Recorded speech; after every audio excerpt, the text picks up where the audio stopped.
देखो, अगर किसी व्यक्ति के जीवन में सुख है, यानी कि सुख ही सुख है, तो ऐसे व्यक्ति को अहंकार बड़ी जल्दी आ जाता है। क्योंकि अहंकार क्या है? अहंकार उसकी परीक्षा ले रहा होता है। तो यही है कि जिस व्यक्ति के जीवन में अगर सुख ही सुख भरा हो, यानी कि सुख संपन्न है, वो सब कुछ से सुखी है, सबसे बच्चों से लेके हर चीज़ से सुखी है, तो ऐसे व्यक्ति के अंदर अहंकार पैदा हो जाता है। लेकिन ऐसा सब में भी नहीं होता, कुछ ऐसे भी होते हैं जिनमें नहीं होता, लेकिन ऐसे व्यक्ति बहुत ही कम है, बहुत ही कम, बिल्कुल ना के बराबर से होते हैं। बाकी तो सबके अंदर अहंकार पैदा हो ही जाता है। और जो व्यक्ति दुखी होता है तो उसका अहंकार तो थोड़ा सा दबसा जाता है, लेकिन अहंकार उसमें जब भी मौजूद रहता है। ऐसा नहीं है कि नहीं है, उसमें मौजूद है, अहंकारी वो अब भी है, लेकिन थोड़ा धैर्य सा आ जाता है, थोड़ा दयालुपन सा उभरने की कोशिश करता है वो अपने आप को, तो उसमें थोड़ा धैर्य बनाना पड़ता है उसको। लेकिन जो धैर्य बना पाए, जो अहंकार पे कब्जा कर पाए, वही व्यक्ति जीवन को सफल बना सकता है। क्योंकि आजकल मैं क्या देख रहा हूँ कि जो सुखी व्यक्ति है, सुखी यानी कि उस पर सब चीज़ से सुखी है वो,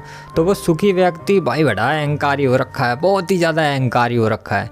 और अहंकार की वजह से उसको बहुत कुछ झेलना भी, दुख भी झेलने पड़ रहे हैं। देखा जाए तो दुखी है उसके जीवन में, सुख नहीं है, मगर भौतिकी तौर पर थोड़ा सुख महसूस होने वाली व्यवस्थाएं बनी पड़ी हैं उसके लिए।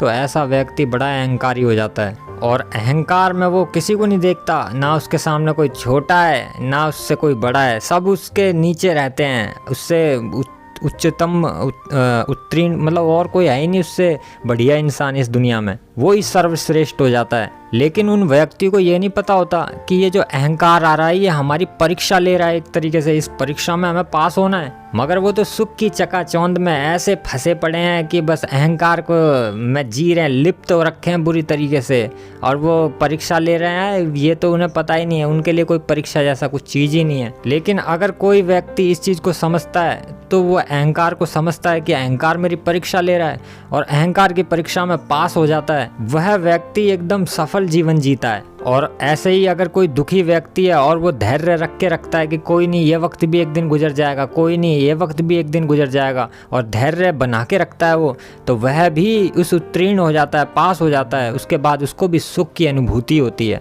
और वह भी अपने जीवन को सफल बना लेता है। तो इसलिए व्यक्ति को हमेशा अहंकार में लिप्त नहीं रहना चाहिए, अहंकार से छुटकारा पा लेना चाहिए, और हमेशा यह सोचना चाहिए कि हम दूसरों को सुखी कैसे बनाएं, ताकि बदले में हमें भी सुख की अनुभूति हो। क्योंकि जो हम दूसरों को देंगे वही वापस हमें लौट के मिलेगा। अगर हम किसी की बुराई करेंगे तो हमारी भी बुराई पूरी दुनिया करेगी, अगर हम किसी को सम्मान देंगे तो हमें भी दुनिया सम्मान देगी, और अगर हम किसी से नफ़रत करेंगे तो हमसे भी कोई नफ़रत करेगा, और अगर हम किसी से धोखा देंगे किसी को तो हमें भी कोई धोखा नहीं देगा। इसलिए व्यक्तियों को सुखी मतलब कोई ऐसा नहीं है सुख कि उनके घर में तुम टीवी फ्रिज लगवा रहे हो, उनके घर में एसी फिट करवा रहे हो उनको, मतलब ये सब ये सुख नहीं, इसको सुख नहीं कहा जा सकता, इसको तो ऐश मौज बोला जा सकता है। सुखी वह इंसान है कि जिसको भूख लगी हो, उसका पेट भरा हो, उसकी पेट की आग एकदम शांत हो और शाम के खाने का जुगाड़ हो, वह व्यक्ति सुखी है। क्योंकि अगर भौतिकी सुख के पीछे हम भागेंगे, गाड़ी मोटर टीवी फ्रिज इनके पीछे भागेंगे, तो ये सब दुख है,